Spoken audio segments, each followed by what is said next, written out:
আরে এই দেখো আমি উঠতে পারি। এই কি বাড়ি দরজা তো খোলা, এবারে ঢুকে পড়ি। এত দূর হেঁটে যেতে পারবো না, এবারে লাফাইতে লাফাইতে যাই। এখানে তো তালা মারা, আমার জাদু দিয়ে তালাটা খুলে ফেলি। এই তো আমার জাদু শক্তি দিয়ে আমি তালাটা খুলে ফেলেছি।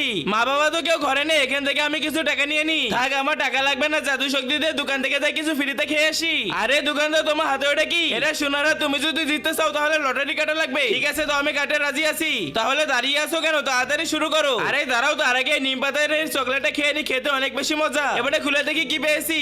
দেখো তো দোকানদার, আমি বুঝতেছি না, কিন্তু তার আগে এটা হচ্ছে মহান আল্লাহ তাআলা না, আমার এটা হচ্ছে শয়তানের ছবি। তুমি যদি মহান আল্লাহ তাআলাকে ভালোবেসে থাকো তাহলে এই ভিডিওতে একটা লাইক একটা সাবস্ক্রাইব করে দিবা। আর শয়তানকে ভালোবাসলে কিছু করা লাগবে না। আরে তুমি এত খুশি হয় না, তুমি এই সোনার হাটটা জিততে পারোনি। তাহলে দোকানদার, আমি কি পেয়েছি? তুমি শুধুমাত্র একটা বলই পেয়েছো। এখান থেকে একটা বল বেছে নাও, দেখো তোমার কোনটা পছন্দ হয়। এবারে তুমি এই বলটা বাড়ি নিয়ে যাও আর আমাকে 100 টাকা দিয়ে যাও। এই ছোট বলের জন্য আমার 100 টাকা দেওয়া লাগবে। তুমি লটারি কাটছো না, অবশ্যই দেওয়া লাগবে। তাহলে তো